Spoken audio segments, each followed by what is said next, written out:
seen rendez-vous bii di émission Place de France ñuy waxtaanee tolluwaay pour réew mi mais surtout rawatina wàllu politique Babacar Ndaw si kàddu gi am mbégte di ko seqal suñu mag Mbaye Samb di administrateur du site Thiès24.com di jaajëfal Pape Gueye si xarala gi ak Daouda Sow ñi nga xam ne ñoom la ñu jàppale si liggéey bi tey nag ñu am mbégte di fi dalal wax na dugal si kër gi mais doon ñu ko présenté Sénégalais rawatina Thiessois yi di président Thierno Alassane Sall jiite parti politique bi di République des valeurs mais aussi membre fondateur du CRD congrès de la renaissance démocratique laata ñu ñëw moom waxtaan tolluwaayu réew mi ak li nga xam ne moo lëmbe réew mi di coow pétrole bi damay bàyyi comme d'habitude rek jox suñu mag Mbaye Samb mu ubbi jotaay bi Mbaye Samb asalaamaaleykum. salaamaaleykum Babacar ñu ngi nuyu auditeurs yi def yëpp di ak internautes yi seetaan ci à travers Thiès24 ci internet bi di dalal suñu gan bi Thierno Alassane Sall moom la bëggaan fii ci émission bi di ko dalal di waxtaan ak moom tey coow yi nga xam ne moo lëmb réew mi di wàllu pétrole te avenir u réew aussi laxasu ci kon nag loolu ñu bàyyi ko mu ñëwale ko dañu solo di waxtaan. Monsieur le président Thierno Alassane Sall ñu bàyyi loolu. salaamaaleykum Babacar salaamaaleykum Mbaye ak Babacar moom daanaka benn la ñu leen di nuyu di leen ziar di nuyu mbooleem citoyens yi mbokk Thiès mbokki département de Thiès mbokki Sénégal ak fépp fu ñuy dégloo wala seetaane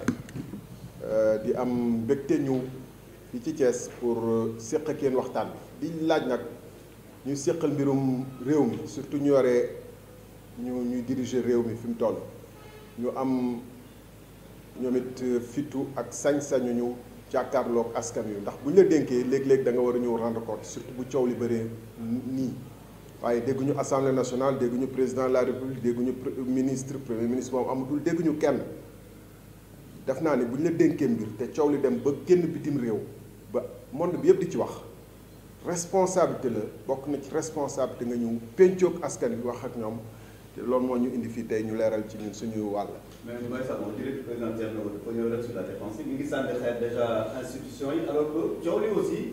bokk si coow li xam li ko waral moo gën lan la ne yow xam nga si lu bare Mbaye Samb dina si mais man question bi la bëggoon laaj coow pétrole yi dañ si ñëw lu mu ci dóogal mais coow li fan yi bu demee ba procureur de la république ne ku si xam dara na nga ñëw Thierno Alassane Sall boo ba léegi lan moo waral dama boo waa dig ne leen ñëw bii laa si xam mooy sama laaj bu njëkk Mbaye ñu bàyyi leen bi waaw léegi fi ñuy dooree monsieur le ministre il faut que coow nga tracé un peu génétique ban date la commencé exactement nga tënkal ñu ko ba fi mu toll. waaw normalement mbirum réew sax surtout pétrole dañ ci war a moytu lépp luy coow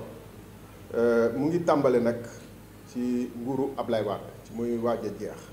ci diggante ñaari tuuru élection présidentielle 2012 au booru mois de mars 2012 ci tàng yooyu Ablaye Wade séq ak Karim Wade ñu séq ak kenn ku ñuy wax Franck Timis baax na Sénégalais yi xam kan mooy Franck Timis Franck Timis dañ ko tuumaal ba àtte ko jaayu drogue ci réew mi nga xam ne foofu la fekk baax muy Roumanie sañutu fa teg tànk ñu tuumaal ko yeneen ñaawteef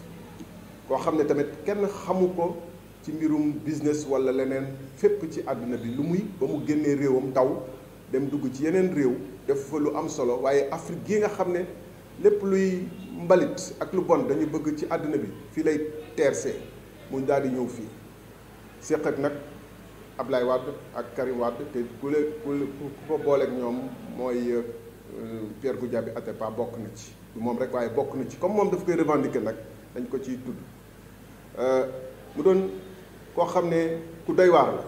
ndax reportage BBC bii nga xam ne xaw na yëngalaat dossier bi lu tax waa BBC ñu seet si ko dañ ko yàgg a topp ci ay njombe yu muy def mu defe woon ko Sierra Leone ba am fa ay boom ñu boom ci xëccu bu mu doon xëccu ay suuf yi nga xam ne am na ay minerais mu defoon ay njombe yu mel noonu fële ci Burkina Faso ba président Blaise Compaoré foofu tamit nee nañu rakku président Blaise Compaoré mi nga xam ne tey jii nii waa Burkina mu ngi daw làqu France ñu ngi koy tudd ci boobu journaliste boobu ñuy wax Norbert Zongo mu ngi daw làqu ci France te ñu ngi ko bëgg a dellu si réewam kooku moo koy boole woon ak président Blaise Compaoré waaye ba nguur bu bees bi ñëwee lépp lu mu fa yoroon ci mine ñu nangu ko mu dem ci justice internationale plainte fa gars yi ne ko amoo fi dara parce que contrat yi nga am ci fraude la. kooku booy séq ak moom lu mel ni toll na état nga xam ne am nga possibilité ak Interpol ak jumtuwaay yu nekk ci àddina bi yëpp xam li xew booy séq ak moom da ngay xam kii mooy kat. mu ñëw nag ci diggante ñaari tuur yi ci parax boo xam ne mu doy waar Ablaye Wade ak Karim Wade xaatimal ko benn contrat le 17 janvier 2012 waaye ci l'enquête bi ñu tijji gannaaw coow li ba inspection générale d'État def ko fësal nañu ni en réalité contrat yooyu ñu ngi leen bind kayit yeeg yëpp ñu ngi leen bind ci booru 20 mars 2012 maanaam ba élection présidentielle dese ay waxtu deuxième tour mais comme xam nañu lu ñu doon def dëppoowul ak yoon ak dëppoowul ak ngor ñu antidaté ko jéem a def date bi 17 janvier ci loolu nag la leen yàlla gën njëkk a feeñalee parce que bañ koy def Petro-Tim bi nga xam ne moom moo seq ak ñoom Ablaye Wade ak Karim Wade signé contrat bi Petro-Tim boobu mu ngi juddu le 19 janvier 2012 maanaam ki nga xam ne mu ngi ci biiru ndeyam juddugul mun a xaatim ay contrat di siife loolu mënul nekk muy première chose. Deuxième chose ñu war a def ay décret parce que loi bi foofu dafa leer ndax mbirum pétrole ak mbirum mine comme ay fanweeri at ak ay ñeent fukki at lay doon te mun na yëngal réew te alal ju bëri la en général dañu ne du comme contrat wu defar autoroute rek wala defar centrale électrique wala loolu yooyu contrat président de la république da koy approuvé après contrat wu mine wala pétrole président de la république da koy approuvé après ñu war ko defal décret moo tax coow décret yi dina ñëw léegi-léegi Ablaye Wade signé moom ak Souleymane Ndéné Ndiaye décret waaye décret pour mu baax yooyu yëpp ay feem la yi nga xam ne dañ ko def pour aar réew mi décret ba lay baax il faut ñu numéroter ko publier ko journal officiel. décret boobu li ko taxoon jóg président Thiel ndax pour may Franck Timis mu ñëw mën a exploiter suñu pétrole wala lan moo doon. voilà c'est-à-dire que ñaari contrat lañ ko signé baax na nga ma leeral foofu ba mu ñëwee ñaari contrat ci ñaari mel ni lu ñuy wax diwaan ci biir ndox mi loolu tax ñuy wax offshore ndax ci biir ndox mi la profond wax dafa sori ay booru 100 kilomètres la te xóotaayu foofu géej gi dina dem ba toll ay 3 kilomètres moo tax ñuy wax offshore profond ñaar lañ ko jox mooy Saint-Louis offshore profond nga xam ne dafa xaw a dend ci wetu Saint-Louis depuis Mauritanie ñëw ba Saint-Louis ba romb Saint-Louis ba ay Kébémer ak Kayar offshore profond nga xam ne boo xoolee diggu diwaan boobu mun nañ ne Kayar moom mooy ci digg bi moo féete digg bi du Kayar kese waaye romb na région de Thiès daanaka mooy Kayar offshore profond après bu ci tegu mooy Rufisque offshore profond noonu lañ ko daggatee géej gi di ko tuddee ko ay bloc mooy genre comme région rek nu ñu koy waxee région ci biir ci kaw suuf si ñaar yooyu moo libroon na ci jamono yooyu ab compagnie boo xam ne ràññee nañ ko fii ci Afrique mu def ay découverte ci Mauritanie gaz def découverte ci Ghana pétrole muy Tullow Oil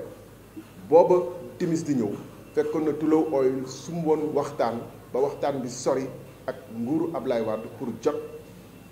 ñaari bloc yooyu ñuy wax Saint-Louis offshore profond ak Kayar offshore profond ñu defoon lépp la ci war lii loi bi laajte parce que loi bi dafa tëral mbir yooyu ci ay charte yu leer pour bañ ñu joxe suñu pétrole ak suñu gaz rek ci Mali poro ak nu mu la neexee donc dañ ko tënk ci ay pàcc ak ay jéego yoo xam ne faw nga jaar fi ñu xayma sa capacité yow miy laaj bloc bi ndax am nga kattan bi ci wàllum xarala am nga kattan bi ci wàllum koom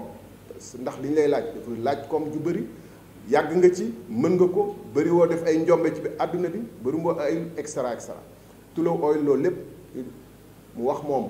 lan la namm ci contrat bi ñu nit waa Petrosen ak gouvernement bi teg ko ay conditions ba ñu d'accord discuter ba desoon rek presque signé diggante gi nag la Petro-Tim mii ñëw Petro-Tim ki ko moom mooy Timis dinañ leeral entre Petro-Tim ak Timis Corporation ak yooyu yëpp ci kanam ci waxtaan bi mais Petro-Tim ki ko moom mooy Timis Franck Timis lu tudd diggante nag la Petro-Tim ñëw Petro-Tim lépp lu yoon bi waxoon ñu bala ñu lay jox suñu pétrole war nañu xayma nga jaar fii ñu bind ministère des finances laaj ko xalaatam bind extra laaj yow yaay kan xool gëstu yooyu yëpp defuñu ko ndax Petro-Tim ba muy signé nee naa la le 19 janvier 2012 juddoogul ba ñuy signé le 17 janvier 2012 moom juddoogul parce que ñu ngi ko sos ci 19 janvier 2012. donc kon lan moo ci responsabilité bu Abdoulaye Wade ci affaire bi. responsabilité bi mooy ñoom ñoo pratiquement sumb mbir mi commencé ko ba pratiquement mu mot te bu doon ci seen coobare kese bu doon ci seen coobare ñoom Abdoulaye Wade ak Karim Wade contrat yi pare na parce que ñoom ba fiy jógee dañu jàpp sax contrat yi pare na ndax lu ko tere pare loolu laa lay expliquer nii loi bi dafa ne contrat bi bala muy valable faw mu am ay décret donc ñaari contrat la Saint-Louis offshore profond ak Kayar offshore profond donc dañu waroon def ñaari décret yi ñoom ci seen bopp signé nañ ko muy Souleymane Ndéné Ndiaye ak Abdoulaye Wade donc ñoom seen yéene ci mbir mi ak seen i mbir ci mbir mi sotti na waaye décret bala muy valable il faut mu am numéro yooyu la am ay gars yu mel ni amaana Thierno Sall ay baykat nekk ci circuit bi ne duñ ko numéroté ba pare daal di woo Macky Sall ne ko sëñ bi am na lu garaaw lu fiy xew parce que boobu ñu ngi ci diggante ñaari tour yi ñu ngi des quelques heures pour présidentielle am fàttali leen maa ngi leen di fàttali dañ ko antidaté donc am na yu garaaw yu fiy xew gars yi ñu ngi fiy joxe suñuy contrat ak suñuy pétrole ci anam yu dëppoowul ak yoon moom ci boppam mu àddu ci ne bu ñëwee dina ko leeral gars yi bloqué numérotation bi foofu donc décret amugul foofu ñu tënk Abdoulaye Wade ak Karim Wade bu doon seen yéene mat na te jëfe nañ ko day fekk contrat yi moom jeex na parce que ba ñuy dem pour ñoom contrat am na ba pare Macky Sall ñëw toog waat le 3 avril le 2 mai ki fi toogal Tullow Oil mooy ñi ma doon wax sànq benn sénégalaise madame Ndongo bind Aly Ngouille Ndiaye ministre de l'énergie et des mines ni ko am na yu garaaw yu fi xew ñun dañ doon dem bay waaj a signé ci diggante boobu ba léegi après élection yi rek yëg nañ fi ni am na ñu jox ñaari contrat yi te kooku kenn xamu ko fenn Aly Ngouille Ndiaye ne lii lu garaaw la jébbal lettre bi ak ay lettre ak document yëpp président Macky Sall ci le président Macky Sall moins de 2 mois ci li mu toog 30 mai mu yebal inspection générale d'État ñuy fàttali foofu ni président Macky Sall ingénieur Petrosen la directeur général Petrosen la woon ministre des mines la woon donc xam na lépp luy mbirum pétrole ak ñan lañ ko war a jox ak lu ci loon yoon wax te moom wóor na ko ni Petro-Tim mii ñu tudd nekkut ay mbirum mbuxum la rek ak jalgati loolu moo tax mu yabal inspection générale d'État pour ñu dem saytu mbir moomu bokk na ci yu mu njëkk a def te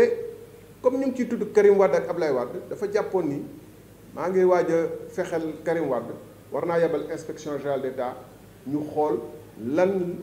moo ci lëndëm ci mbir mi parce que ñu ngi doon wax ay bonus de signature ay millions de dollars yu ñu ci joxe te bonus de signature am na waaye après dañ koy gis ci beneen compte bu nekk Paris boo xam ne Petrosen moo ko fa làqoon waaye bonus signature am na waaye dessous de table ndax am na ak amul kooku lu waral ci diggante ñaari tour ñu parax kooku ñëkk a signé lañ ko war a laaj waaye xel mën na ci tey donc gannaaw ba mu yebalee inspection générale d'État foofu naa fi taxaw tuuti rek fàttali nit ñi inspection générale d'État naka lay liggéeyee man inspecteur laa woon auditeur laa woon bu ñu la yebalee mission doo xaar ba mission bi jeex nga ñëw di expliquer régulièrement da ngay ñëw ci ka la yebal defal ko note wala defal ko séance te tant jamono yooyu man ci sama wàllu bopp daje naa ay yoon Nafi Ngom Keïta mi nga xam ne moom moo jiite woon inspection générale d'État ci kër Macky Sall wala ci këram ba mu dëkkoon wala méridien président donc mu ngi ko doon rendre compte waaye Macky Sall bala rapport d'inspection générale d'État bi génn moom ci wàllu boppam mu génnee ñaari décret le 19 juin 2012 décret pour wéyal contrat yi nga xam ne bloqué woon na ko foofu ñu war a taxaw xam ne moom ba mu koy daf ko def ak yéene bu leer ak responsabilité bu leer lu mel ni président de la République benn warul mun a taxaw fenn ci àddina di ne dama signé te xaw ma li may signé lu mu doon loolu waratu mun a am ci domaine bu mu doon nekk nag même bu doon domaine u santé la woon moom mooy président de la République bu ñu ko joxe ay këyit am na ay conseillers war na jaar xool fi muy kii surtout moom yàgg na ci pétrole ak mine xam na contrat 45 ans lu muy tekki yàgg na ci contrat ba nga xam ne comme nii ñu dëkk Thiès nii rek bu ñu la waxee hôtel Palma Beach di nga xam ne nekkul Thiès mënut a nekk. Petro-Tim bu ñu la tuddee comme ni ko ingénieur Petrosen yëpp waxoon mais Petro-Tim musul nekk ci kii bi dañu ñëw pour jël contrat bi xaar tuuti jaay donc moom mu signé ci biir signature boobu li tax mu signé moom responsabilité am c'est total et entière parce que xam na waaye li ci gën a doy waar mooy pour mu signé dafa am rapport de présentation boo xam ne ñaari décret yi bu ci nekk dina ànd ak rapport de présentation ministre bi koy dugal muy ministre de l'énergie muy Aly Ngouille Ndiaye dafa ci bind yu yéeme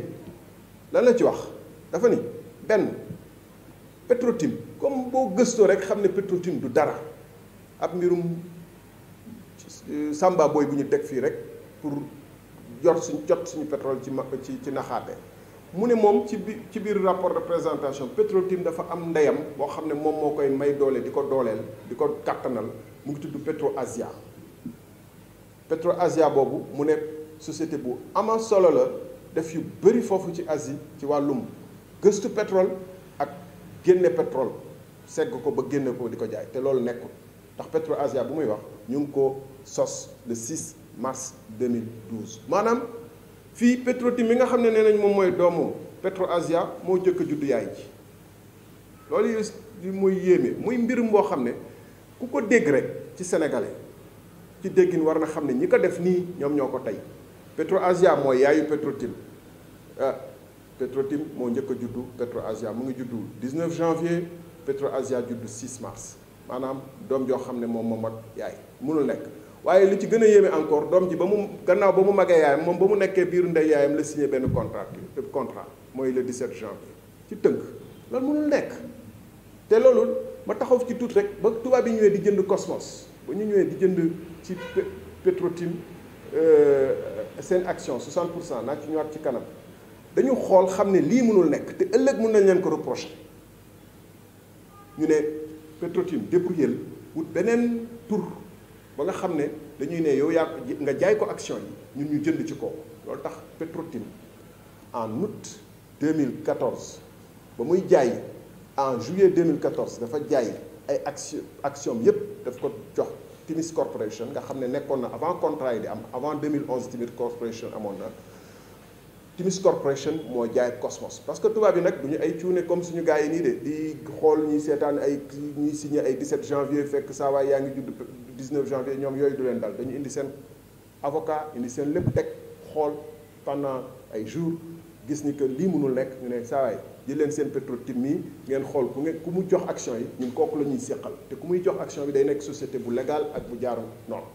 moo tax Timis Corporation jot ci ma dellu ci ginnaaw tuuti donc boobu 2014 lañ nekkoon ma dellu ci ginnaaw tuuti pour mu gën a leer ba gannaaw ba Macky Sall signé 19 janvier lu tax xaaru rapport d'inspection générale d'État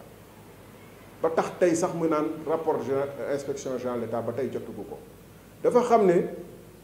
bu xaaree comme commencé nañ ko wax ni que lii contrat bi jaarul yoon dëppawul ak yoon Timis warul jot affaire bi du dara lépp a tegu ci fraude bu xaaree contrat rapport bi génn officiellement dinañu am preuve officielle que ba muy def la muy def moo ko tey donc mu yàkkamti gaawantu signé mooy 19 juin 2012 mu signé rapport inspection générale d'État bi génn en septembre octobre novembre 2012 toujours lu rapport bi wax dañu ne ñun inspecteurs généraux d'État yi dañu jaaxal lu ñu jaaxal mooy benn contrat bi dëppawul ak yoon dañ ko war a annuler ñaar Timis mënut lu ko indi mooy dafa jël suñuy contrat pour xaar ba jëmmi jamono mu dem jaay ñett lépp lu ñu waroon jaar yoon bi lépp lu mu tëraloon dañ ko war a jaar dañ ko jalgati bon ñoom ñoo wax ni dañu signé entre les deux tours yooyu yëpp ñoo ko rafet ñu ne nag li ñu jaaxal mooy naka la Aly Ngouille Ndiaye nga xam ne moom moo tàmbale mbirum inspection bi ndax moom moo saisir président de la république doog a yabal inspection générale d'État lu tax xaarul rapport inspection générale d'État bi doog a dugal ay décret loolu yàkkamti la boo xam ne daf ñu jaaxal ñun daf ñu yéem beneen bi doxalinam bi dafa ànd ak càggante bu garaaw ñu ne imprudente lu tax risqué lu tax ñu ne dafa risqué parce que dañu ne comme contrat yi dëppoowul ak yoon saa yu ne du tey rek même ëllëg mën nañ ko attaquer tey ñun ci tànk yooyu la ñu nekk pour attaquer contrat bi pour ñu changer ko ñu ne ñetteel bi c'est improductif maanaam lu muy jur du jural Sénégal dara ndax amul dara loo xam ne dañ ko Sénégal daf ko war a jot ci koppar walla ci leneen loo xam ne war na tax mu yàkkamti ba di signer ndax diggante gi ak lu rapport inspection générale d'État di jot di génn amul woon xaalis bi fi Sénégal war a jot walla li ni mel li war a tax moom muy expliquer pourquoi mu signer mbokk yi foofu war nañ fi taxawaat tuuti xool président de la République ba rapport d'inspection générale d'État génnee bu fekkonte ni amoon na yéene défendre intérêt Sénégal bu fekkente ni amoon na yéene défendre intérêt Sénégal day récupérer contrat yi annulé ko loolu le rapport inspection générale d'État bi wax mais mu ne gisu ko loolu tax mu ne gisu ko mais mu yokk ci août 2013 déglu leen bu baax li ma leen wax août 2013 un an après mu prolongé Timis contrat yi ci naka te loolu daf ko def dëppoowul ak yoon nekkoon naa ministre affaire pétrole affaire gaz affaire leneen affaire contrat la loi la décret ak loi boo ñëwee ñu jox la contrat pour nga gëstu xool wëri pétrole dañ lay naan dañ lay jox pour ñetti at après bu fekkee ni ci biir ñetti at yooyu am na ay jéego yoo war a def ak ay liggéey yoo xam ne dañ la ko sas xayma ko tamit boo ko defulee ci xaalis yan daan lañ la ci mën a daan ci pénalité bu ñetti at yooyu jeexee ñu yokkalaat la beneen yoon ñaar walla ñetti at muy première période de renouvellement beneen bi période initiale lañ ko wax après boo jeexalee encore première période de renouvellement ñu yokkalaat la s'il le faut waaye bala période initiale bi di jeex waruñu la yokkal ndax lu tax ñu def ko daggate ko noonu pour xool ndax yow yaa ngi ci liggéey bi am déet wala da nga fi nelaw rek bëgg a xaar pour am occasion noo jaayee contrat yi Timis ci diggante at boobu defagul dara yëngugul bougégul mètre ñu yokkal ko defal ko prolongation par décret en août 2013 te Macky Sall président Macky Sall ingénieur Macky Sall ancien directeur général Petrosen Macky Sall ministre de l'énergie Macky Sall moo fa nekk ànd ak ay ministre am Aly Ngouille Ndiaye ak yooyu. mu jëlaat décret yooyu au même moment jot na li nga xam ne mooy boobu résultat wu IGE. excellente question boobu mënutul lay nii jotagul rapport IGE bi parce que c'est août 2013 rapport IGE bi mu ngi génn novembre ñaari décret yu njëkk yi 2012 la woon 594 ak 595 ku mu neex dem xoole ñaari yeneen décret yu mu renouveler contrat wu gars yi prolongé ko mooy 2013 1154 ak 2013 1155 ah de août 2013 donc moom moo ko tey. yegg si gu ñu dig moom daañu fa yegg si waaye man la ci sama responsabilité dama ni donc 2013 moom renouvelé na 2014 wax naa ko fi sànq am gars yu toog fële nekk kii Mauritanie mooy Cosmos ñu nekkoon fa di wër gaz ak pétrole ci benn bloc boo xam ne dafay dend ak bloc bu ñuy wax Saint-Louis offshore profond mais boobu Mauritanie la féete ñu gis fa gaz xam ne lii dafa wéy nekk dem Sénégal ndax def nañu ñoom dañu yor seeni ci liggéey bi ñu leen di laaj mooy nañu def genre sismique mooy xool suuf si ak ay genre sonde ba xam ndax war na am ay comme rajo rek ci yaramu nit nu mu mel wala scanner ñu gis xam ne lii continuer na Sénégal ñu ñëw foofu nag dañu dóor gars yi tuuti ndax leen tuuti waxuñu leen ni yaakaar nañu fi war na am pétrole dañu ñëw ne Timis yow yaa yor mbir mi soxla nañu waxtaan ak yow pour jënd kii comme dafa boobu benn jéego yaa ngi toog di nelaw ñun am nañu kàttanu liggéey luy wane ni Timis amul woon kàttan tamit firnde ko mooy ba Cosmos ñëwee dafa ne Timis li nga waroon liggéey yow man ci ñaari bloc yi Saint-Louis offshore profond ak Caire offshore profond mën naa la ko liggéeyal ba mu tolloog 250 millions de dollars à peu près 150 milliards à peu près de francs CFA ci jamono yooyu ndax dollar bi ci 600 francs la tolloon à peu près ci jamono yooyu naa ko defal donc ci 250 millions de dollars disons 130 milliards de francs CFA moom laa yow nga jox ma 60% ci actions yi man ma def liggéey bi nga waroon def yow nga dese 30% ci naka noonu le Cosmos ñëwee booba timis jàpp naa ni ak nguuru Sénégal xamuñu woon ni ba Cosmos am na yaakaar découvrir pétrole moo tax ñu jox ko ci anam yooyu muy août 2014 Cosmos commencé liggéey ba 2016 ñu découvrir gaz bi maanaam ñu gis gaz ci Saint-Louis offshore profond ak Kayar offshore profond foofu war nañ fa taxaw tuuti tontu ñi nga xam ne temps yi gouvernement bi daf leen recruter pour ñu wax lu leen neex te nga xam ne gëmuñu seen bopp gëmuñu askan wi gëmuñu réew mi ku leen fay rek ñu wax lu nekkul ñu naan bu dul woon Timis dañu découvrir pétrole c'est faux parce que Timis ba Cosmos di découvrir gaz defu fa dara moo tax man ba ma ñëwee bëgg leen génne d'ailleurs defu fa dara dafa war a leer affaire boobu loolu tax ñuy daw débat bi parce que bu ñu toogoon nii jàkkaarloo fait par fait dinañu wax ni ba Timis di ñëw ba Cosmos di ñëw ñaata la Timis investiroon zéro ñu naan ay 4 millions de dollars 2 milliards ci ay voyage ak ay tukki ak ay tëdd hôtel ak ay def yeneen ba ma nekkee ministre laaj naa leen détails yu dépenses yooyu nee ngeen 4 millions lañu dépensé jox leen ma détails yi ma xool segg ko xam lan moo ci dem ci effectivement gëstu suñu pétrole ak lan moo ci dem ci leneen benn ñaar Timis du foofu rek la féete woon ñoom Ablaye Wade joxoon nañ ko feneen muy Rufisque offshore profond nañ ci dellu si beneen diwaan du Saint-Louis offshore profond ak Kayar offshore profond joxoon nañ ko Rufisque offshore profond ak feneen ba ma nekkee ministre période ñetti at yi ma leen doon wax muy période initiale mu jeex ma gis ni ñoom jeex na te ñu ngi yaacaaral rek tëdd def ñu dara di xaar foofu tamit ku ñëw di jënd ñu ñëw laaj ma naa leen renouveler ma bañ parce que renouvellement bi ci ministre lay déparé nga def rapport yóbbu kii mais boo bañee da nga leen di bind ne leen bañ naa ma bañ bloc boobu ñuy tuddee Rufisque offshore profond moom la après président de la république jox Total mooy coow loolu amoon fi kooku parenthèse la mais day gën a firndeel ni que Timis Corporation ñëw ñu fi woon pour liggéey dañu fi ñëwoon rek pour taxaw di xaar jaay parce que am na beneen bloc boo xam ne après adduna bi yëpp daf ko soxla mooy bloc bu Total ñëw te mu indi coow ñoom ñu ngi ko yoroon defuñu fi dara zéro di xaar fi yow kañ nga tàmbali bañ parce que ñu bëri aussi dañ lay jéem a jàpp ne yaa ngi woon ci biir yaa doon défendre ne contrat yi baax na ñu toog bi nga génne si gouvernement bi dañu commencé dégg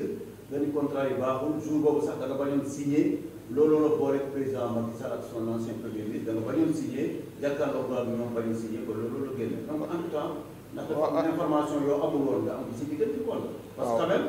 dégg nañ la ci télé yeeg Sénégalais yi nga doon défendre contrat yi lan moo xam si diggante waaw kañ loolu naa ko leeral défendre contrat yi naa ko leeral question bu am solo nga wax loolu lu tax ma bañ ak naka la demee bañ moom am na te dàquñu ma waaye ak nu ma mënta génnee Sénégal yëpp mën nañ seede ni dama bañ a signé ay contrat moo tax donc xaaruma ba génn bañ li ma génne mooy bañ foofu gars yi dañu bëgg a ëlëmal xelu nit ñi naan non dafa xaar ci fa ma war a bañee pale dama koy wax souvent foofu laa bañee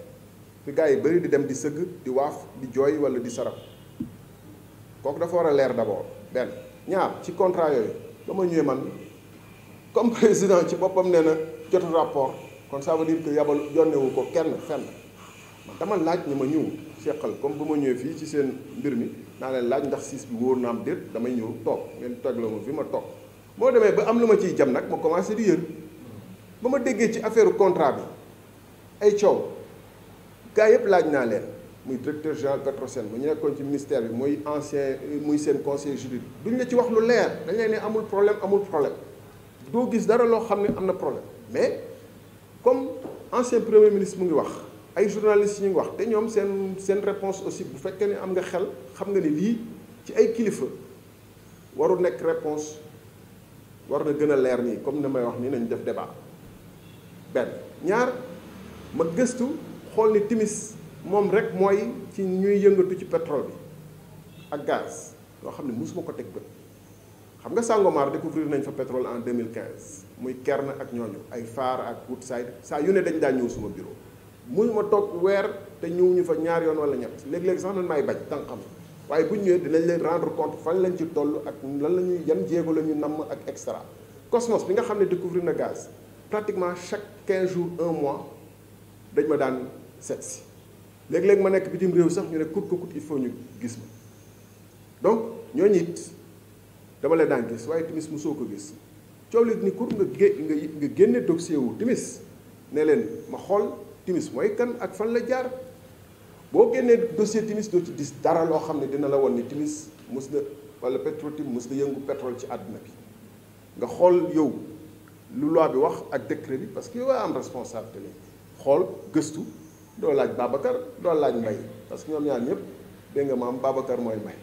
da ngay xoolee sa bopp nga gis ni que lii kat am na lu fi lëndam nga commencé nag di réfléchir ci kaw loolu laa ni man benn Timis bi war nañu def ay jéego pour génne ko fi nangu lu mu yor parce que gëm naa ni waru ko woon yor boobu xaw ma amuguma rapport d'inspection générale d'État ba ma démissionné génn ci gouvernement bi ci mai laa gis ci internet te ku wër internet mais nga ci commencé gis trace rapport inspection générale d'État mais jama newaloon ñoom ndeke ñoom inspection générale d'État woo na leen ba laaj leen ba ñu avoué boo leen laajee ñu noppi muy directeur général Petrosen muy chef de service juridique am président xam na premier ministre xam na ni inspection générale d'État di am na fi mais boo waxee président Timis mi day na waar ñu ne non yow Cosmos ngay far ndeke ñoom ñooy faral Timis tey jii dinaa ci ñëw ci mbirum justice bi dañ ko bëgg a orienté naan ñun dafa am ñu nekk suñu ginnaaw ak ay puissance étrangère ak société c'est faux ñoom ñoo faral Timis man ba ma demee ba commencé gis ni Timis mi ay mbirum lu louche la ma ne leen nañu nangul suñu moomeel parce que pourquoi Timis di am 30% nar fi am ay milliards ci suñu pétrole fekk def fi dara ah dégluwuñu ma toog xaar parce que dina am coow loo xam ne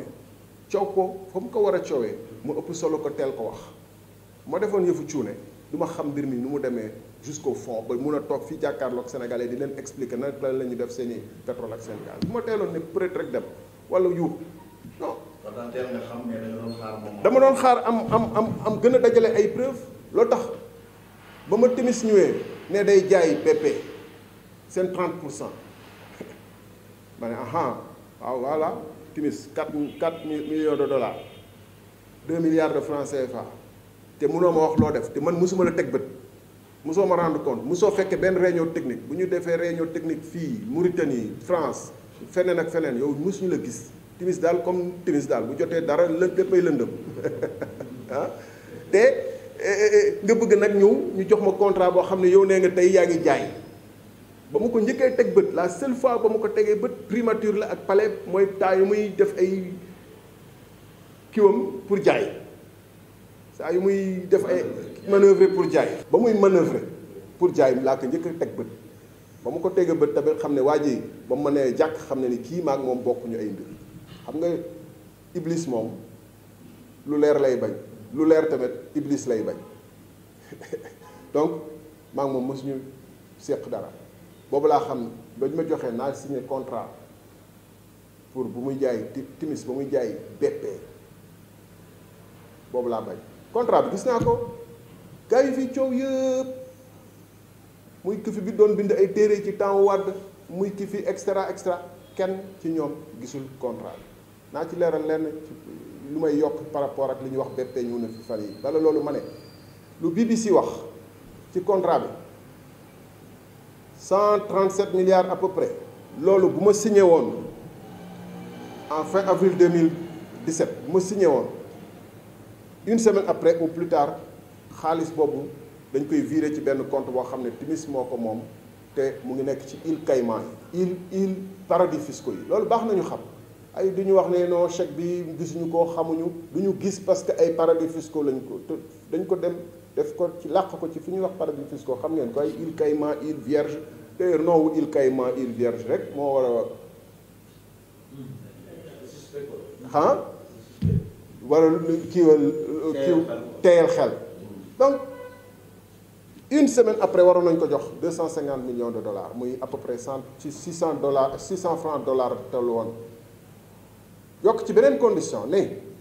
loo xam ne BBC wax ko nii ñu ngi gas ay teen ci Saint-Louis offshore ak Kayar offshore bu fekkee ne teen yooyu am nañu gis nañ ci pétrole bënn na ñu gis ci pétrole wala gaz bu boobaa dinañ ko yokkal teen bu ne 25 millions ba mu tolloog ñaari teen waaye mënul ëpp ñaari tonnes donc amoon na peut-être te ba ma demee yàpp naa ne am na beneen teen bu ñu fa gas ñu gis fa ñett ñu ni fii léegi pétrole bi ñu koy exploité ba muy jeex dina ci am baril bu xelli rek danañ ko ci defal tànqal ay booleem moom mu yóbbu xam nu mu koy def loolu bu ñu newee génn na ci suñu pétrole bi nekkut jaay na naam jaay na lu mu yoroon loolu nag dafa war a mu leer aussi dégg naa suñu kii nekk président assemblée nationale waroon a saytu waroon a maandu loolu ci mbir yi parce que moom moo war a saytu atte muy jéem a défendre gouvernement bi ci loo xam ne nekkut naan non pétrole bu ñu mën ci pétrole laa ne woon pétrole bu ñu jaayagul kenn mënu ci jëm am xaalis naam bu dee pétrole liquide mais kii 3 lay jaay 3 maanaam dafa amoon ci réserve yi ñuy gis te óor nañu gaz mu ngi fi ëllëg daañ ko génn di ko jaay man am na la ma ci yor 30% ma koy jaay timis du man sax timis am na lu mu ci yor 30% di ko jaay BP léegi BP war a féetewoo 30% yooyu yëpp ak yeneen yi mu jot ci Cosmos jaadu na BP fay ko bala muy signer contrat xaatim ministre xaatim contrat boobu ni ma ko waxee la demee daañ ko ci jox 140 milliards à peu près ci xobet une semaine après la ca des bu pétrole bi commencé xel donc ñuy wax ni pétrole bu ñu gisagul duñ ci luñ ci kenn waruñu ci fay kenn nekkut loolu contrat boobu gis naa ko bañ naa ko signé ba ñuy def passation de service ci ak Boun Abdallah Dionne mu ngi ci rapport de passation de service nee naa leen contrat bi timis bëgg a jaayee Cosmos jaaduwul ma génn nag toog tuuti rek gis dégg rapport inspection générale d'État foofu nag ma sant yàlla ndax pour dellu ci contrat yi nga wax ma xoolaat lépp lu ma mës a wax ci contrat yi ndax am na lu ci dëppoo ak li ma gis ci rapport d'inspection générale ak li ma jàng depuis lool amul lenn lu ci safaanoo xam nga gars yi dañuy wax ni damay doon défendre ay contrat fii Thiès wala nañ ma def benn sortie ba ma nekkee ci APR naan damay défendre contrat du dëgg li ma waxoon ci contrat yi ba tey maa ngi koy wax bokkul dafa mel ni yow ngay wax suuratu Yaasin ñoom ñu ne la yow yaa fi waxoon inna anzalnaahu man la ma doon wax ci contrat yi ba tey loolu laa wax. waaw mais da nga doon défendre contrat yi. non dama ni te ba tey ci opposition bi ba tey jii nii ci opposition bi am na ñu ciy wax di def de petites erreurs naan par exemple état du Sénégal 10% la ci am ci contrat yi nekkut loolu nekkut ba tey jii nii nekkut du tee maa ngi ci opposition naa wax li ma gëmul wala nekkut lu tee bu ma yegg ci pouvoir bu nekk donc dinaa ko leeral tuuti ma yokk ci rek beneen mbir boo xam ne bu ngeen xoolee ci bande yi ñuy teg dañu naan dañ may booleeg askan wi naan moo fi doon wax loolu ma doon wax ba tey maa ngi koy wax maa ne ba timis ñëwee par exemple ba Cosmos ñëwee di jënd ci timis dama leen ne dañu ni ci njaay moomu état du Sénégal waroon na ci jël ay taxes waroon nañ ko ci jox alal et cetera bu ngeen xoolee bande bi may wax Thiès maa ngi ne ku ñëw di wër or par exemple te gisugul est-ce que jàddu na mu lay fay te moom mun na am du gis bande boobu la ñuy teg loolu laa wax ba tey dama ni bu Cosmos ñëwee di jënd ci timis 250 millions de dollars du xaalis ci li ma gis ci texte yi ma gis ba fii ma toog nii di wax ak yéen du xaalis bu ñu jox timis bu amee nag leneen lu xew te yëguma ko ay île Caïmans yooyu loolu mënuma ci àtte mais ci li ñuy xaar ci moom ci loi yi Sénégal ak ci li ñuy séntu ci moom mooy mu liggéey bi nga xam ne moom la timis doon war a def te 250 millions de dollars yooyu ñu doon wax ci jamono yooyu dafa ne woon liggéey bi nga waroon def mën naa ko liggéey waaye amul ay taxes yu ñu ci war a fay ci gouvernement bi loolu loi bi moo ko wax ci phase exploration ak ci loolu la ñuy jaawale nag ngir ëlëm xalu nit ñi ci phase exploration lépp looy def pour gas pour tabax ay forage c'est normal loolu pour génne kii demee la waroo ci fay ay taxes parce que boo ci fay ay taxes de toute façon day tax suñu pétrole gën a cher ëllëg loolu la ñu bëgg. kon li ñuy wax kii pétrole bu 98 bi pratiquement mu dëgërul woon ni que si loolu tamit ay lay la ay lay la aussi Macky Sall lu mu changé code bi yëpp ay yooyu yëpp naa ko ñëwaat 10% yi parce que bëgguma ñu ne Baba Baye Samb laajoon na fi question mu daw 10% yi nii la demee bu Cosmos ñëwee Total ba mu ñëwee day def benn entreprise moom ak Petrosen loolu la loi code 98 bi wax Petrosen moo ci am 10% Total am 90% entreprise boobee mooy signé ak état wu Sénégal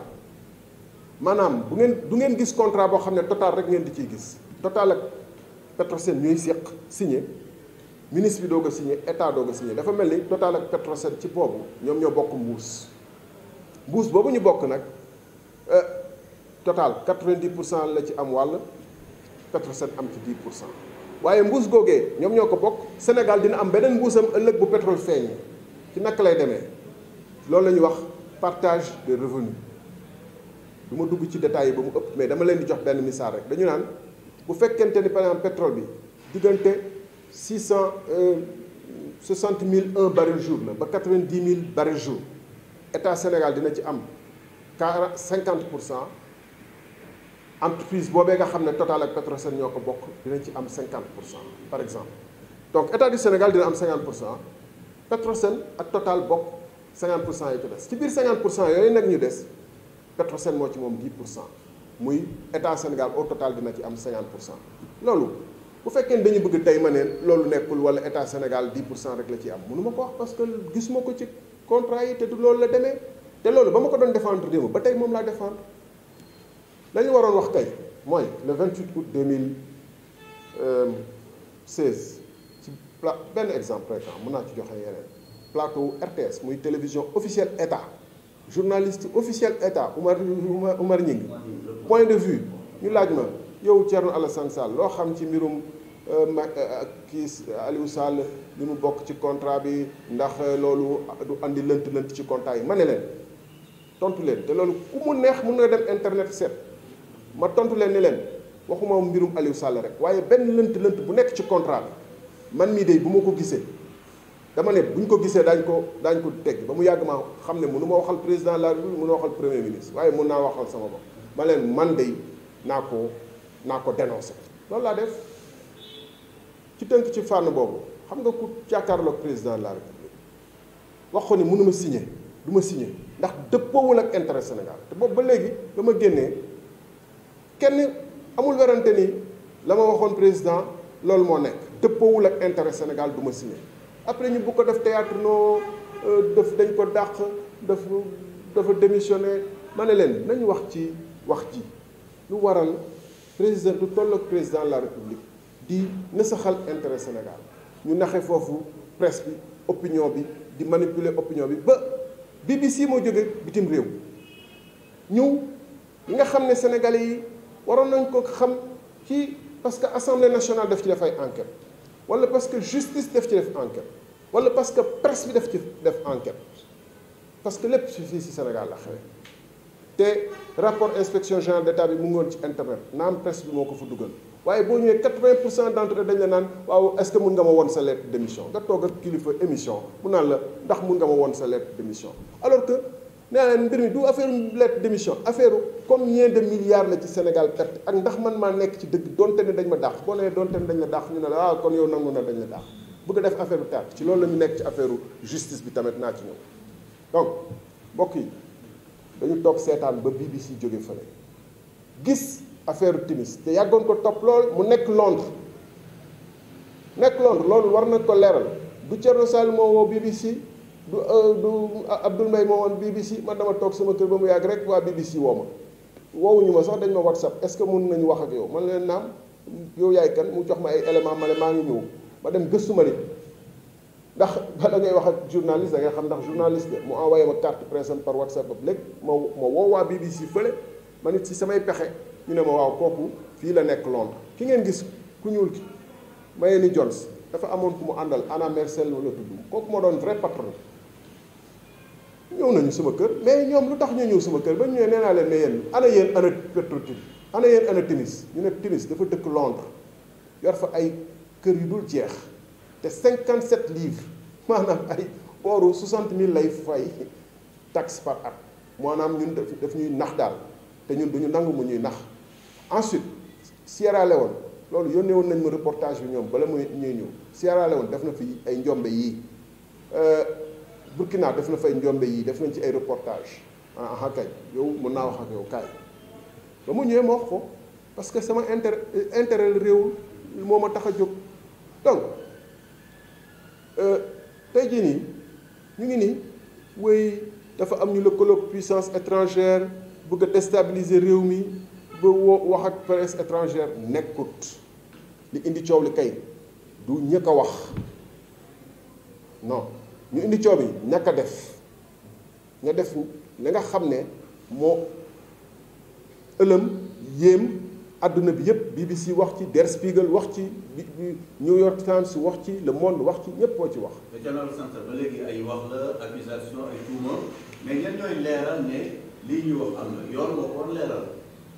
ah mais bu yoon est-ce que kon c'est vrai reportage bi am na lu mu ci def mais la presse sénégalaise yéen ak ñeneen ñi si xam ñu koy def wax nga Sonko bind na si livre yeneen si wax Pilor mais peut-être lii moo déclenché affaire bi BBC bi mais est-ce que tey jii wóolu ngeen état wu Sénégal justice Sénégal bi nga xam ne moo war a leeral yoon bi ne lii ñuy wax luubal nañ ko si xaalis Sénégal si pétrole bi am na wala amul donte yéen a ngi wax ne rapport IGE joxewoon na ay recommandations yoo xam ne kenn appliqué ko. te moom it lii muy wax est-ce que vraiment dina dem di yóbbu ay firnde aussi pour contribuer ci leeral bi aussi. C'était ma première question. dig du ma fa dem buñ ma woowee nag buñ ma woowee gannaaw bu ñu woowee ay Aliou Sall ak ñeneen ñëpp def enquête bu sérieuse aw ma choix même tey jii nii ba ma waxee bu ma woowee bu dee woowuñu Aliou Sall du ma dem buñ ma woowee bu par force ma wuy ji donte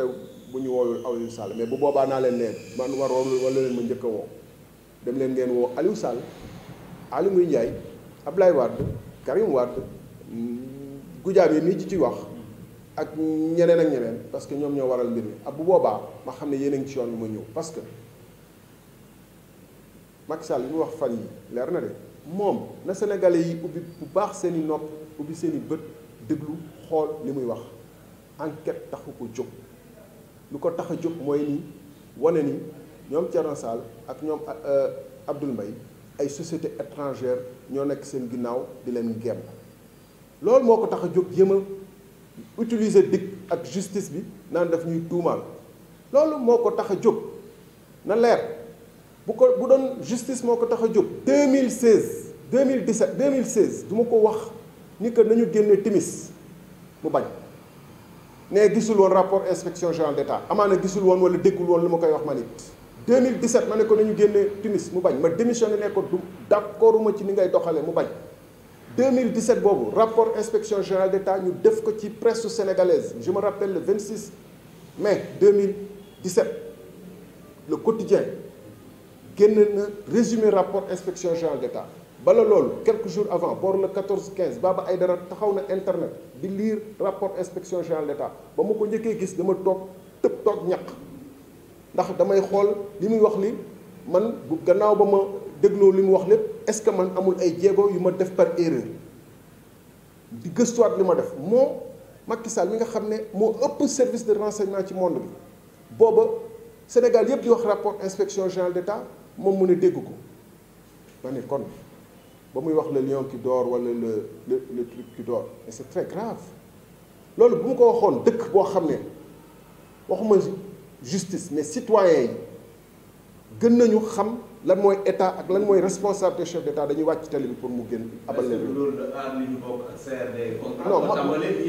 non ma terminer ci kii bi oui bien sûr loolu tax dama ne waroon nañu gën a ëpp loolu 1 million de personnes waroon na génn wala 2 millions de personnes parce que président de la république boo xam ne rapport yaa ngi ci internet rapport yaa ngi ci site yëpp rapport yaa ngi ci journaux yi te yow rapport bi yow yaa ko commandé nga ne fàtte nga ko gisoo ko ba tey jii nii ba tey jii nii depuis Korité ba mu newee ba ko ministre de la justice am buggale wutal ay lay neen gisul rapport d'inspection générale d'État bi yan jéego la jël pour jot rapport bi et diggante bi pour jéem a xool moom yan matuwaay la war a jël pour rectifier erreur yi mu ci defoon bu dee ay erreur la lan donc benn xam taxu leen jóg parce que dara réeré ump leen ci ba ñuy jéem a xam dara ump leen ci ñaar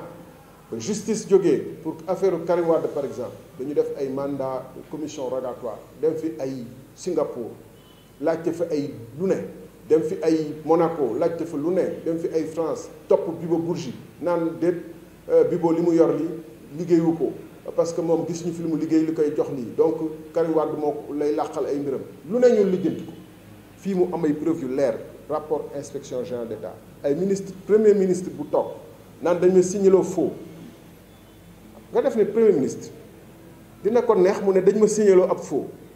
te loolu nekk faux bu ngeen tàppee Petro Asia di ngeen gis dañu def ñoom benn exprès confusion dafa am société bu tudd Petro Asia bu am bu nekk ñoom ñu def Petro Asia donc loolu lépp ñu wax ko fi teg fi ay lu leer boobu ba léegi lu tax justice jógul justice warul xaar pour président de la république jox ko ordre rek président war na ko mën a jox ordre bu ko neexee waaye dafa war a autosaisir ana justice su Sénégal ba BBC doon yëg mbir mi ba jóge Londres ba ñëw ba fii donte ni sax ñun ñoo waxoon BBC donte ñun ñoo soufflé BBC mais ba ñu soufflé BBC ñu gis BBC di dugg di génn suñu kër yi ñu ñuy surveiller te ngeen saa waaye courtier bi démissionné l'autre jour ba mu njëkkee def conférence de presse dafa ne waaw Sonko ak Thierno Alassane Sall dinañ wax parce que gis nañ leen ñuy dugg suma kër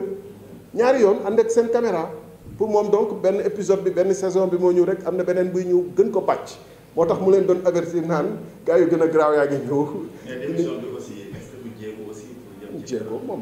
caisse de dépôt ñu bu fa nee bu fa newul nag lan la war a def kay yéen xam ngeen ni waat du noonu la ñuy waatee entre parenthèse teg sa loxo ci kaamil boo xam ne xamuñu ndax xotti nga ci ay araf xamuñu ndax mot na xamuñu sax ndax kaamil moo fa ne parce que ubbi woo ko waaye bu newoon te du noonu la ñuy giñee sëriñ yaa ngi fi mun nañ leen ñu expliquer du ma dugg ci lu dul suma domaine mais ensuite ñu ngi ci état boo xam ne dañu ne état laïque ak républicain la bu doon dañu sukkandiku ci waat rek tey prison wu Sénégal yi kenn dootu fa des parce que ku nekk dina waat ni lu muy def ko teg ci kaamil waat dem yoonam loolu gannaaw nit day ñëw jàkk julli ba pare jël ay dàll jàmbur yóbbu donc dugg ci jàkk sàcc kaamil yi fan na yóbbu dajji climatiseur te ñu koy def ci doomu réew yi am na ci ñoo xam ne jullit lañu ñooñu buñ waat loolu lan mooy lan gis nañ ko keroog Yaya Jammeh moom tout le temps man mos naa toog moom audience ñaari kaamil sax la yor benn bi nii lañ ko tegal beneen bi moo ko yor tout le temps di wax lu ne waaye gis nga ñu njombe yu mu fi doon def donc waat moom tekkiwul dara benn ñaar lu mu waat di ci boppam nekkut ndax du lañ ko laaj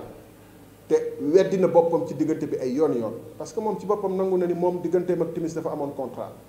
xanaa kay boo amee contrat yow mi am contrat Sud FM contrat danañ la fay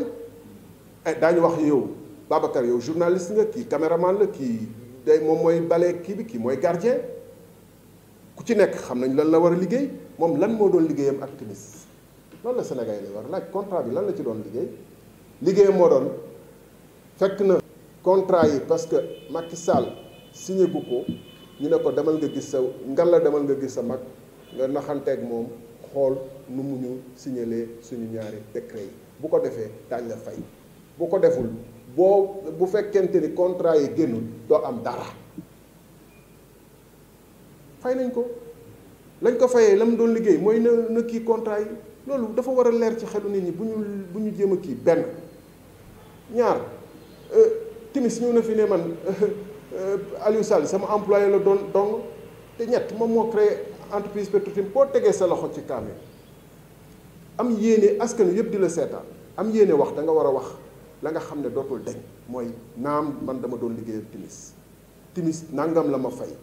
te mosoon na wax waaw man xam ngeen comme dama doon liggéey ku liggéey ñu fay la ci industrie pétrole xaalis bi dafa bëri war nañ ma fay lu bëri déjà wax na ko donc dañu wax chèque bi fan la jaar bu bëggee ñu gëm ni jaarul ci Agritrans du BP moo ko fay wala Timis dañu wax kañ la ko Timis fay puisque BP waru ko fay puisque BP moo ko employé du BP moo ko employé Timis moo ko employé te nangu na ko moom Timis nangu na ko nañu wax fan la ko fay yan impôt la ci fay moom ak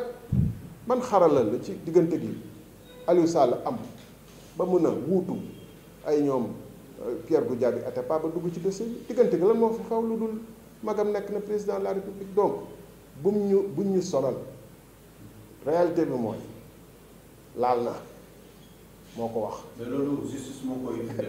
mais justice bu ko ci firndeel moom la ñu waroon njëkk woo. dañu naan non mais li may wax dina laal ak yoon parce que. ma àggale foofu rek Seydou Ndiaye Diakhaté jiitu wax nag c'est important ñu ngi doon wax ne moom depuis loolu nag fi ngox ñu ci defoon sax def ko fi nekkee moom nee na jël nañ ay rapport jébal nañ ko ni ñu ko war a def le procureur donc kon moom weddi na procureur ba tey sax war na ko ne yoon bi bu bëggoon mu leeral nag dina leeral donc ku nekk mi ngi seetal boppam juste pour gën leen dooleel ci li ngeen wax mais tey est-ce que combat bi def su maintenant mu leer si peuple bi ba li 23 juin 2011 amee woon ñaanuñu ko mais bu dee pour leeral la ñu ñaan ko pour ñu jóg pour leeral li ñu bokk. pourquoi ñaanoo 23 juin yow da nga mel ni da ngay. loolu tax non ñaanuñu pour taal réew mi la ñu wax. mais pour leeral li ñu bokk. waaw 23 juin ñoom ci seen bopp dañ koy ndamoo amul benn sénégalais lu dul waa Ablaye Wade même waa Ablaye Wade dañ koy ndamoo naan 23 juin effectivement ñun dañu wane ni démocrate dañu ba ñu dégloo peuple bi extra te loolu ñu ngi ko ciy gërëm di ko ci sant ndax am na foo xam ne nangu fa yegg dañ ko ci bien que nag am na 11 morts ñooñu tamit ñu ngi leen di ñaanal vraiment fu ñu nekk yàlla xare leen àjjana te xam nañ incha allah dina am parce que ay martyr la bu ko defee Seynabou Ndiaye Diakhaté ah gars yi dañ ko bëggoon dugal jàpp ni moom nooy neex la rek lu bopp ba léegi comme waxul luñ ko sëf dana nangu saa waay comme moom nee na moom guerrier la ñëw conférence de presse toog ci presse bi di wax bëgg a sëf Seynabou Ndiaye Diakhaté mbokkam yi ne ko hey lii affaire histoire la dina fi des ba ilaa yow mi diin boo leeralul sa bopp lii ci liñ la tuumaal nii damal di fi dinañu ne kon yow tappale gi ci yow la moom magistrat la mu jóg ne bàyyi bas affaire bi demewul noonu jot nga rapport Petro-Tim jot nga leneen ak leneen donc la yow yaa war a def la ca ne donc déjà rek loolu daf ñuy firndeel ni que même magistrat yi nga xam ne ñu ngi ci OFNAC ak feneen nee nañu justice bi ni muy demeewul warul demee noonu dafa mel ni rek dama ko doon waxee sama mbokk police keroog ci benn rajo pël ma ne leen seen benn yëkk bu mag réer na bu gën a taaru ak am solo ci tund gi réer na au lieu nga dem wër ko ci luuma yeeg takk sa saret di wër nga tëdd si sa pencum dëkk ku la romb rek nga ne bàyyi bas gisoo fa sama yëkk ba wala ci luuma ba déggoo fa ab yëkk bu ñu gis di ko kii loolu du la tax a gis boo ko dul def nag ci sab nag bu réer munoo waroo koo def ci alalu réew boo xam ne mun na yëngal réew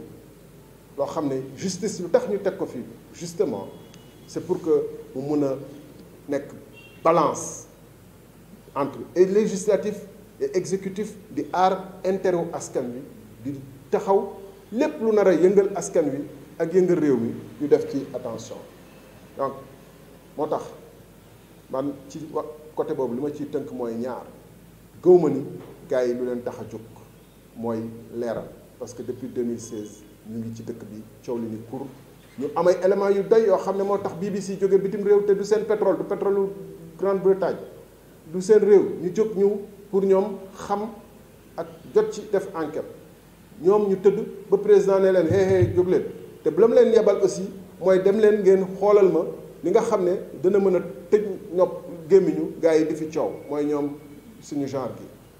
loolu moo tax ma leeral nag man ci affaire yàgg nañu wax non moom Cosmos moo ko tax a mu la doon supporter ba affaire coow total bi amee xam nga dama dindi Rufisque Offshore Profond man maa ko nangoon président ne nañ ko joxe ma ne président bu ñu ko joxe gum te loolu laajul woon code pétrolier bi dañuy jaawale foofu code pétrolier 98 bi code pétrolier dafa ni bu ñu buggee joxe suñu pétrole ci anam munul yées anam yii ñu teg nii munul yées mais bu ñu amee li gën ñu jël am déet maanaam ci nii lañ ko war a joxee waruñu am moins de 10% Petrosen warul moo am moins de 10% mais bu Petrosen waree mën a laaj 50% tolloo ci mën a laaj 50% ñu jël te comme découvrir nañu pétrole ak gaz bala ñu léegi nee nañ dugal nañ ci code pétrolier bu bees appel d'offre pourquoi comme ni ma ko waxee woon mënuñu denc Rufisque Offshore Profond def ci appel d'offre wala pourquoi te amoon na ay offre concurrente d'ailleurs loolu tax Total classé wu 5e waaye pourquoi mënuñu ko denc exploiter ko totalement ñun comme ni Algérie ak ñoom Libye ak ñooñu doon def ci seeni pétrole gannaaw ba ñu commencé am doole am xarala bi am kii mu joxe ko ñu ne Thierno Sall comme BP ak Cosmos ñoo nekkoon premier rek ñu ne Thierno Alassane Sall day moom waa BP Cosmos la faraloon am na sax xëy na amaana sax am na fu mu jaar ak ñoom extra di bëgg a kii léegi nag boobu maa ngi leen wax mais bu gën a garaaw bi dina feeñi boobu maa ngi leen ko doon wax non lu gën a graaw li mu ngi feeñi mooy affaire Petro-Tim ak Timis Petro-Tim ak Timis bi foofu moo gën a graaw te loolu bañ naa ko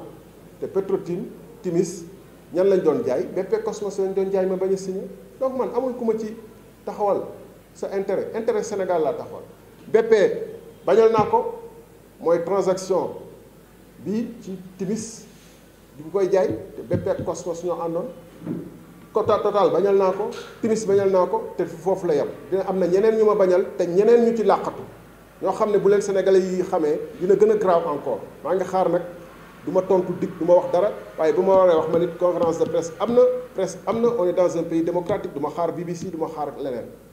Mbaye Sam mbokki auditeurs yi seen rajo seen émission. am na ñu gën a grave ñu làqu foofu on est à 5 minutes de la fin di gërëm également internet yi sur thiès24.com Mbaye Sam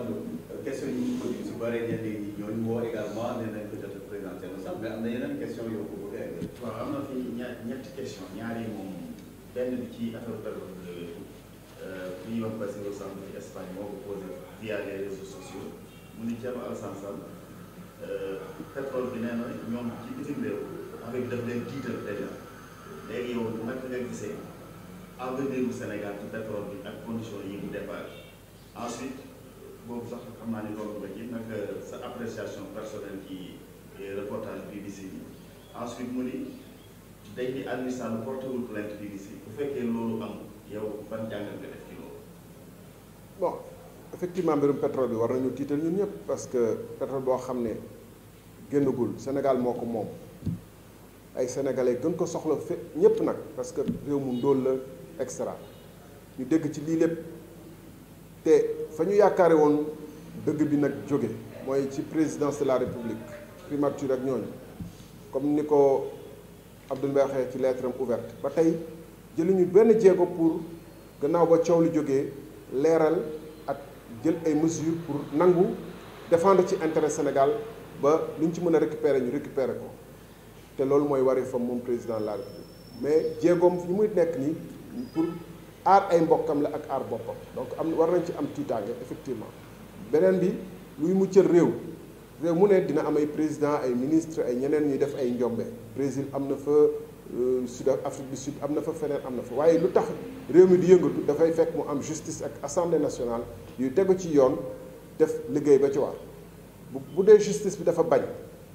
assemblée nationale bañ lan moo des mooy yi ñu fi doon wax léegi mooy marche yi manifestation yi ba mu am ay 23 juin waxuñu nañu taal dëkk bi waxuñu nañu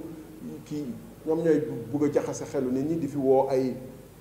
sàmm sama réew affaire caaxaan yooyu mais te ñoom ñu waroon sàmm réew mi ñoom nañu ne dañu manifester pacifiquement ba ni Aliou Sall démissionné ñeneen démissionné wala ba assemblée nationale yeewu wala justice yeewu ñu mun a delloo alalu Sénégal ci ña ko moom maa ngi wax sànq ci ba may ubbi que Timis amoon na contrat bu ñu demee Burkina Faso te rakku nee nañu président bi fa ne woon moom moo ko jàppale woon ba mu am ko ba nguur gu bees bi ñëwee dañu teg loxo ci minerais yi ma jotoon génne muy manganèse nar ko yóbbu port ba pare nangu permis mu dem porter plainte à l'international mu perdre donc bu Sénégal changé woon tuuti tey jii nii amaana mun nañu dellu Sénégal lépp li mu moom ci wàll boobu. beneen question bi wàllum politique la et benn responsable réew mi bu ñuy wax ba léegi moo ko posé mu ni ci présidentielle yi dañoo seet ni joxe woo directement consigne ni da ngay jàppale ak Idrissa Seck te ñu ni loolu amoon na solo ñu ni bi affaire bi passé aussi bëggoon nañ seen diggante gën a retax mais dafa mel ni yow ci ay tekkeeg yooyu nga gën a jëm te local yi yaakaaroon nañ ni man ngeen a dox jéego yoo xam ne di ngeen mën a ànd mën a téye dëkk parce que Thiès soxla na la ko. parce que ñu ngi rafetlu xalaat boobu di ko rafetlu ci waxtaan boobu dinañu lépp luy laaj daal pour Thiès ak Sénégal ak lépp lu ñu war a def pour mu tegu ci yoon dinañ ko def ci fànn boobu ñoom pour l'instant ñu ngi leen di laaj aussi si affaire pétrole bi seen leader gën ci wax parce que dégguñu ko ci dégguñu ci ñu bëri nañ ci wax moom mooy tey jii nii lu ëpp solo ci situation bi ñu toll waaye affaire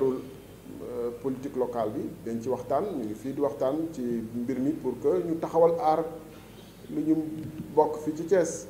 jéem a parce que Thiès aussi dafa am place bu am solo bu mu occupé ci histoire du Sénégal ak Afrique de l'Ouest bu ñu fàtte ne grève 47 bi fii la soqeekoo ci li ci ëpp solo fii lañ ko defee ñoom Ibrahima Sarr fii lañ daan taxaw di wax mu nekkoon nit ku am solo ak ñu mu àndaloon ci xeex boobu boobu ba léegi Afrique de l'Ouest boo waxee rek xam nañ Thiès tey jii nii ñu toll foo xam ne Afrique ak monde bi yëpp ñu ngi xool ci pétrole bi ndax dinañu nangu di yaacaaral comme yeneen réewu Afrique yu ñuul yi waxuma naar yi ñoom am nañu wane nañu seen fulla mais Afrique ñuul ndax dinañu nangu ñu ñuy nax particulièrement ñun pays francophone yi nga xam ne suñu pétrole gars yi dañuy ñëw def ko ci ay bateau yóbbu doo xam sax ñaata la ñuy duy ñoom ñoo lay wax déclarer ñaata la jox la ci sa asaka ndax dañuy mel noonu wala ndax ñun suñu taxawaay dina dem ba nga xam ne comme lépp léegi feeñ na xam ne ñu mu demee dinañu am motal ñu suñu maam yi doon def ñoom Ibrahima Sarr ak ñeneen ba nga xam ne dinañ ne waaw kay Sénégal woneenti na boppam ak won na Afrique yoon wi donc loolu la ñuy séntu. Président Thierno Alassane Sall peut-être léegi dernière question tudd nga léegi Ibrahima Sarr tudd chemin de fer nga yoroon également secteur transport ak infrastructure laata énergie ak coow li mais ñu bëri na ne Thierno Sall dafa nekkoon dans un gouvernement mais apparemment li ñuy tuddee comment dire Mbaye Samb ñu ko faral di wax nga nekk si devoir de réserve daana ko respecté li ñu wax sax am na benn doomu Thiès waa bu pas personnalisé signé woon na benn compte bu tali bi yaatu na nga ko bañoon signé terre bi muy judd xanaa nekkoo fa woon pour bañ ko ñu jël ay près de 700 milliards yamale ko Dakar dem ñaari alors que chemin de fer bi ngi dee Thierno Alassane Sall. man ba ma ñëwee bokk na ci projet yi ma njëkk a teg mooy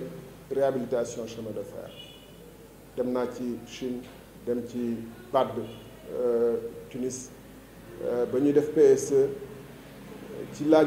gënoon a xëcc sax ba plaidoyer ci ba Matar Diop bi nga xam ne moo doon directeur Afrique Banque mondiale xëcc Bernard Kaborika bu ne woon directeur général BAD ak ñenn ñi ne xëcc ma ci pause nee ma li nga wax dafa ma touché ba nga xam ne il faut ñu def benn atelier wax naka la ñuy jàppale chemin de fer Sénégal pour mu suqaliku te président de la République moo ne moom dafa am yeneen priorité dugal na ci ay milliards ci feneen ci yeneen infrastructure man li ma gëmoon te démontré ko te defoon inventaire chemin de fer waa cheminots yi xam nañu man ba ma nekkee ministre première chose bala may jël service sax seen balaa dem toog ak ñoom waxtaan ak ñoom xam nañ priorité ci loolu la mais ministre dafa am fu kàttanam yam sa kàttan nag may la nga décider lu la neex waaye am na loo xam ne loi nee na la boo ko signé parce que pour financer par exemple infrastructure ferroviaire il faut gouvernement dugal ko ci ay projet ministre des finances wuti financement bi président de la république nangu et cetera loolu du yow rek yaa ko seq mais bu fekkente ne nag maanaam sax ma bind ci téere c'est pas parce que doomu Thiès la rek que buñ duggee ci loo xam ne buñ ko bëggee jaarale ci loo xam ne dëppoowul ak yoon dama war a signer muy doomu Thiès gis nga ministre amul doomu Thiès amul doomu Tamba c'est un ministre de la république nga nekk sa frère daaw doomu Thiès boobu ngay wax contrat bi mu wax moom bu ci àddoo bu génnee wax ci yan anam laa ko bañalee bu ma ko bañaloon ci anam yoo xam ne dëppoo ak yoon dëppoo la intérêt di ngeen dégg coow li man maa ci am dëgg. Nelson Mandela Gandhi Thomas Sankara ñu nekk ay références ci àdduna ci valeur ci gëm seen bopp ci gëm seen réew. te aussi ñu gis la day poser ay actes yoo xam ni day gën a valoriser sa réew au détriment de tes propres intérêts ndax léegi yow doon nga d'accord ñu méngale la. ñooñu de bokk nañ ci surtout Nelson Mandela Thomas Sankara ci samay référence jàpp naa ni toll bu ma ci ni ñoom waaye ku sañoon dox ci seen tànk pour ci histoire nga bàyyi fi loo xam ne ëllëg dinañu mën a ne comme ni ma tuddee Ibrahima Sarr léegi te mu mérité woon nag ñu tuddee ko peut-être aéroport bi wala peut-être lu ëpp parce que Ibrahima Sarr dafa xeex pour liberté homme noir ba pare ànd ak Dia dem procès Dia ñu munoon négocier dugal Dia génn moom wala ba xeex bi mu matee mu munoon delluwul ginnaaw mu feebar bu metti gars yi bu ko négocier ak moom pour libérer ko mu bañ feebar yooyu moo ko sonal ci prison donc am nañu ay références déjà fii ay Mamadou Dia ay Ibrahima Sarr yoo xam ne mérité woon nañu tudde leen ay aéroport bi par rapport ak ñi nga xam ne ñoom tubaab yi lañ fi newaloon nañu waxante dëgg ay Blaise Diagne ñooñu tubaab yi lañ fi newoon jàppale tubaab yi ci guerre mondiale bi jàppale leen yóbbu ay africains yu bëri et cetera donc ku nekk nag ak jamono boo dajee suñu jamono ji aajuwul sax ngay viser lu sore la nga war a mën a def rek pour sa réew ak sa askan ba tubaab bi bañ ñu noot yóbbu suñu pétrole benn waaye boo xam ne dafa jóge fële amul lu mu liggéey ci àdduna bi mënuñu la wax Frank Timis lii la liggéey fii la jaar xanaa ci ay njombe ñu bëgg ñu ndax kooku sénégalais bu ne war na ko bañ. Thierno Alassane Sall jiite République des valeurs bokk si CRD Congrès de la Renaissance démocratique Sud FM ak Thiès 24 bi nga am mbégte nga sant di la gërëm di rafetlu sa disponibilité ak sa taxawaay mais surtout sa collaborateur yi nga xam ne également yombalal nañu liggéey bi kaddu gi mu jigi lan la. kaddu gi mooy ñëw ñu fi pour di werante wala di yokk coow comme ni ñu koy waxee coow li bëri la dafa ñëw pour leeral askan wi nga xam ne moom te lépp moom la bu doon ay États-Unis dégg ngeen fa Trump saa yu ne coow lu de waaye démocratie moo laaj bu question yu mel ni garaaw amee ku nekk wax ci sa xalaat te ku nekk am ci taxawaay lii moo gën a garaaw match Sénégal Algérie te dégg nañ ci coow lu ne match Sénégal Algérie nga xam ne fo la rek dañ koy fàtte match Sénégal leneen fo la rek dinañ ci dégg lu ne mu jaral ñu lu ne waaye lii moo gën a garaaw parce que d'ici 40 ans la te day soppi réew mi donc nañu Afrique nañu xam lan mooy suñu responsabilité ci àdduna bi ak lan la ñu bëgg a jouer ban rôle la ñu bëgg a jouer non pas ci ay CAN rek kese waaw naam am na solo waaye lan la ñu bëgg a jouer en tant que nation ci monde bi moom moo tax ñu ñëw fi tey te dinañu wéyal feneen ak feneen di gërëm waa Thiès di leen sant. di la sant di la gërëm di jaajëfal Mbaye Samb l'administrateur de Thiès 24.com Babacar Ndaw moo nekk doon président di jaajëfal Daouda Sow ak Pape Gueye nekkoon si xarala yi mbokk yi jërë ngeen jëf. jërëjëf.